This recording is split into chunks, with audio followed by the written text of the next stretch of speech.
Hi clay friends, this is part 3 of building a hippopotamus.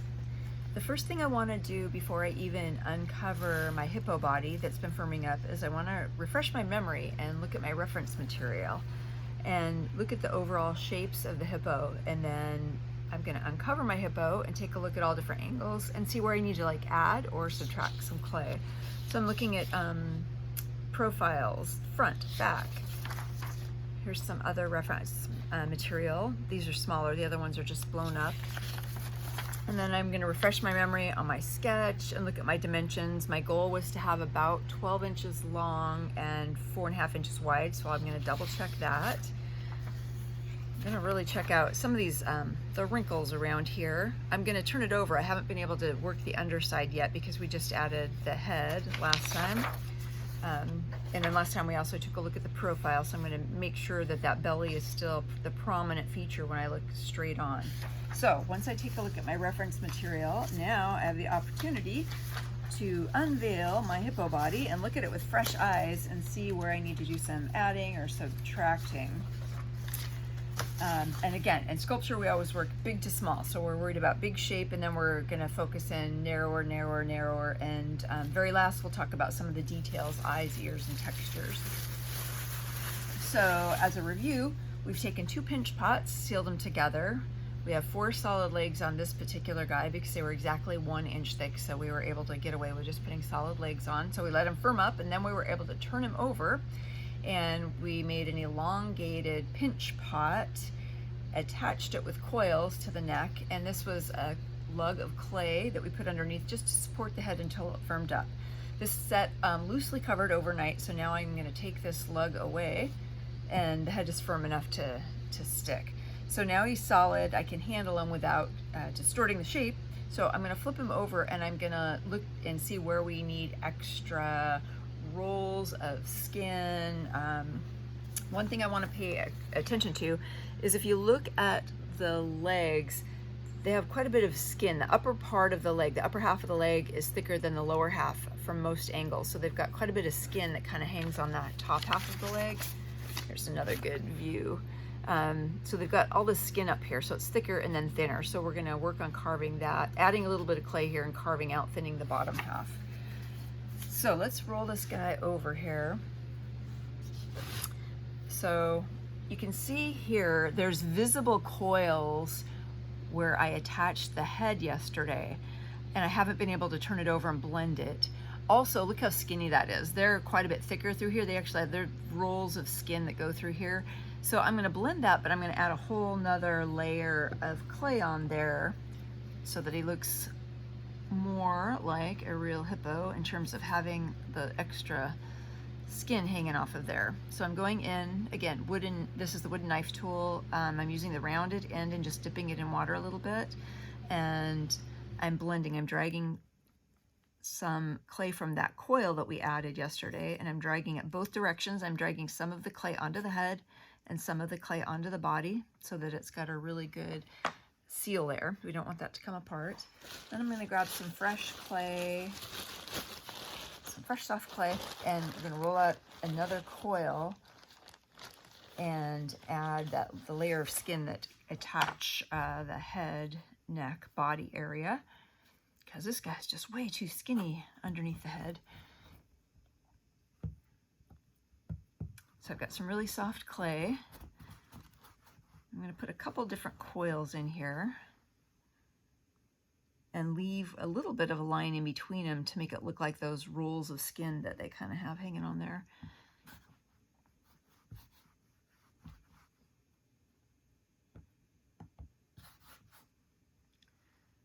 Let's get one more.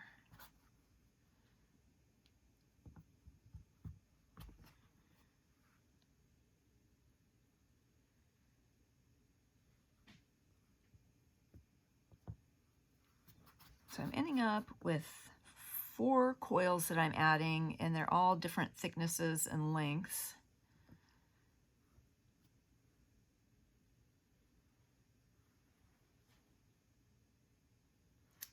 And they're just kind of tacked on there. I'm going to reference, let's look at one of our pictures here. This guy doesn't have a ton. I mean, you see here's the rolls of skin that go underneath there. He's not super thick underneath the chin. Look at one other angle here. This guy has some bigger, that one's harder to see, but he's got a little bit bigger layers of skin on there. So I'm going to keep going. I'm going to add a little bit more here. I'm going to blend what I've got so far.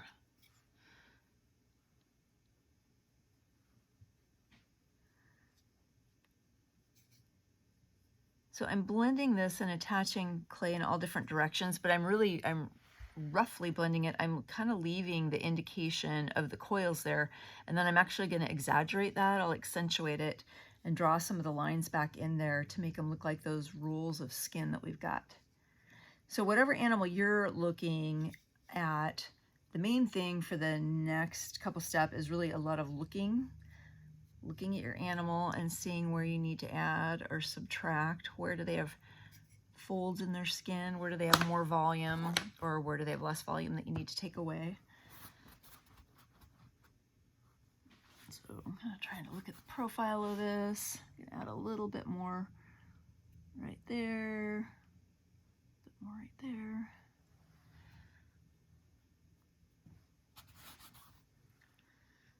Just a little bit more right there. All right, so that has the volume that I feel like I want represented there. And I'm blending it, so I'm definitely dragging some clay from the coil onto the body, onto the head, all the different areas. We want that well blended. But then I'm also going to go back in and I'm going to carve back out some of those lines to make it look like it's those rolls of skin that they've got. I'm using the narrow end of the wooden knife tool to blend in around the legs. And then just to get an idea, I'll do more details later, but I just want to remind myself where those natural kind of rolls are.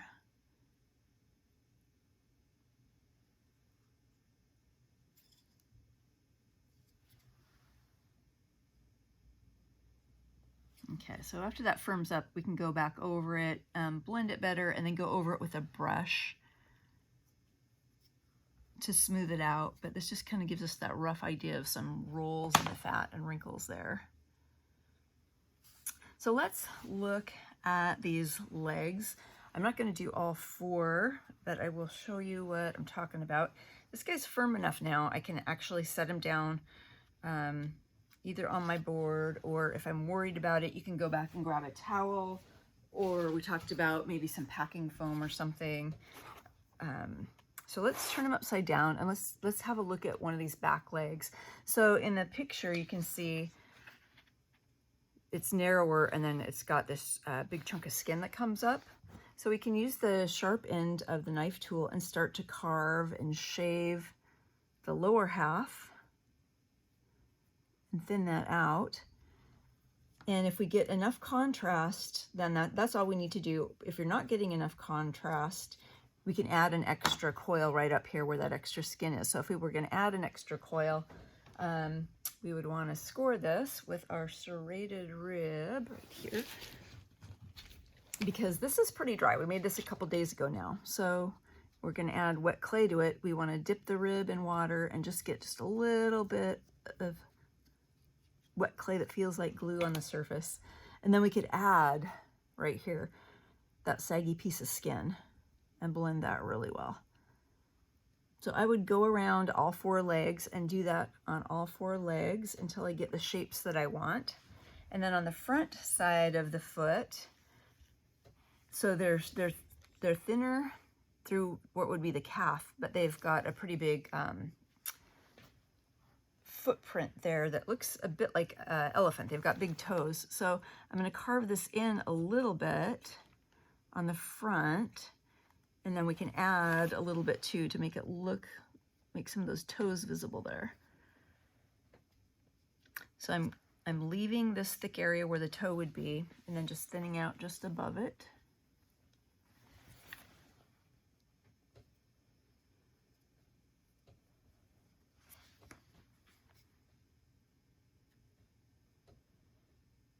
And then I'm just going to add a little bit where those toes would be. And then when it firms up, we can go in and make more details. We can actually make like little toenails. They do have little indications of toenails. So hold this so you can see it a little bit better. See where we've thinned away here. We've added some thickness where that skin hangs down right through there. And then the calf is a little bit thinner. And then we'll just add a little bit where the toes would be. So I'm just going to take a really thin coil. I'm going to get this wet, squirt a little bit. And on the front half, turn that so you can see, we're just adding the front half where the toes would be. And then when it firms up, we can kind of go in with a knife tool and form little toes if you want to.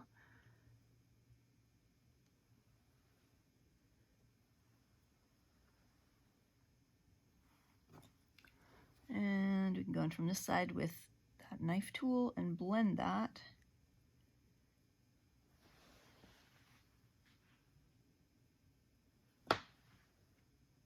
So I would work my way around and take a look at each leg and foot and see where I needed to add clay or subtract clay, and then add a little bit for the toes. And then when it firms up, we can go in with that knife tool and carve some actual toes. I'm not gonna do all 4 legs because that would not be very exciting for you to watch. So what we've done on the underside is we looked for thin spots. Like if you need to add some to where the leg attaches to the body, you can add coils in there. Look at the underside of the neck in particular, because we couldn't really add a coil or blend that yesterday when we were adding the neck. So once you get everything underneath added that you want, we'll flip it over and add some more details. So I would take one last look from all different angles and see where I needed to add more. If you look at the hippo in particular, the shape of the belly goes up like this. So you can kind of define this and make sure that you've got these angles right. But then it also, this back muscle right here kind of goes this way. So there's a little bit of an indentation there. So look at all the lines of your critter and make sure you've got just really subtle muscle lines built in there where you want them. This guy has some, we can exaggerate, get those chips off here, exaggerate the muscles. We added these coils around the neck, and then we can go in and kind of exaggerate the wrinkles there. They have quite a bit of skin hanging off, so we can go in with a knife tool and exaggerate those wrinkles. So we'll hold that up. So we've got some wrinkles through here. And then for the head, we'll work this backwards. So like I do in all my animals, you can see I've got a little bit of a line, just a midpoint marker so that I know where the middle is. And let's take a look. Their nostrils are raised right in front here and pretty big. And they are one of those animals where their eyeballs actually do stick up above the head. And so we don't want to dig down and sink into the skull. We're actually going to build up over the eyeballs. So look how high those eyes are sitting. So that's a really important part of identifying a hippo. So we're going to build the eyeballs up there. And then it's got some cute teeny little ears. Kind of look, if you look, they're directly behind the eyes. So we'll just keep all those reference points in mind. So with some wet clay, I'm just going to take 2 tiny little balls for the nostrils here.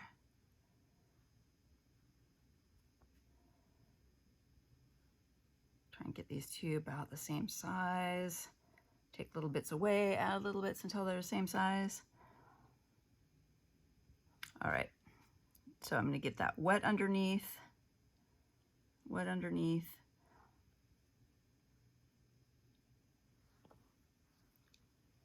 And they angle up a little bit. So we're gonna try and angle these guys up a little bit. And their nostrils are in like that and angled up. Go in like that and angled up. And then if you want to, you can go in with a paintbrush and blend this a little bit better so they don't look like they're just sitting on top there. So we can blend that in there a little bit.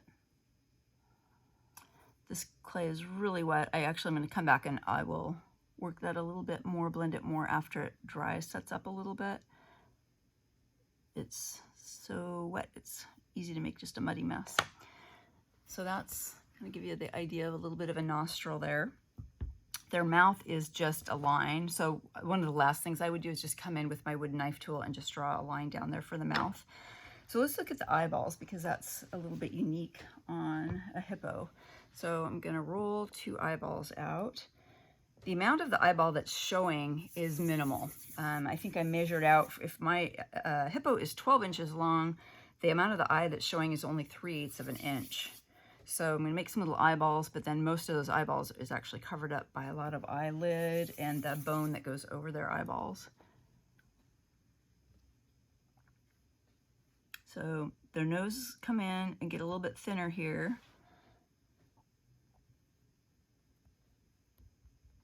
And I'm going to put their eyes right about here. So we're going to get this wet. Actually, I'm going to add a little bit of clay here. I can see from looking at this angle that there's a little bit too much of an indentation here. So we're going to add to the skull. Get these to be closer to the same size here.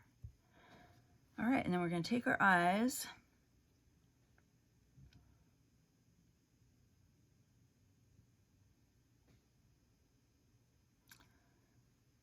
So there's a bit of a line, the nostril, and then the eyes sit.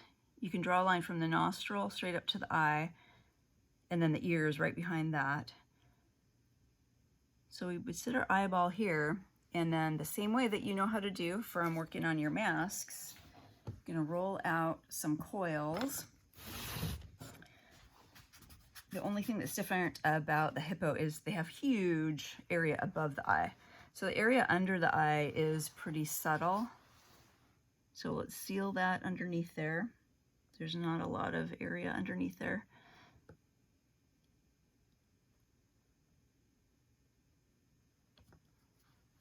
So there's our lower lid, and we're just going to blend that in.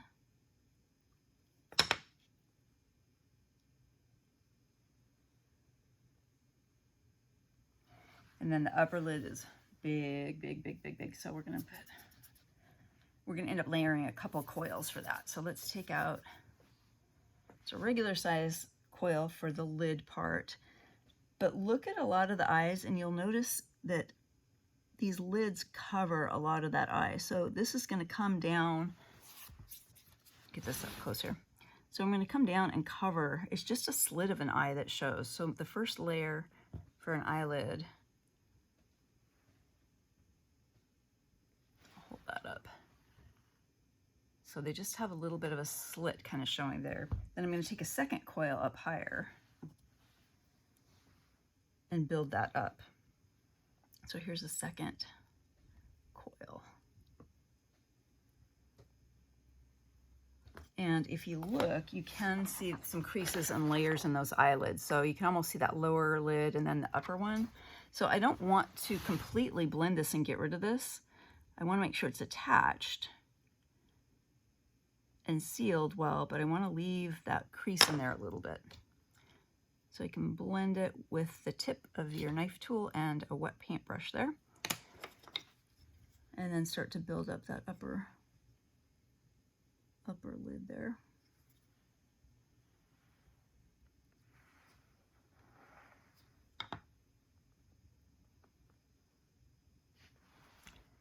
All right, you can kind of see that start to develop there. So just keep working that. I would actually add one more little coil to the top and then keep working that and blending that. So I would blend all that. And then the ears are tiny, nothing too big or complicated about the ears. So we're just gonna take 2 circles, balls, and then just with my pinky, I'm gonna like form that into an ear shape. So you can kind of see a little bit of an ear shape there. And again, there's a line from the nostril to the eye to the ear. So we blend that little tiny ear right up there. One on each side.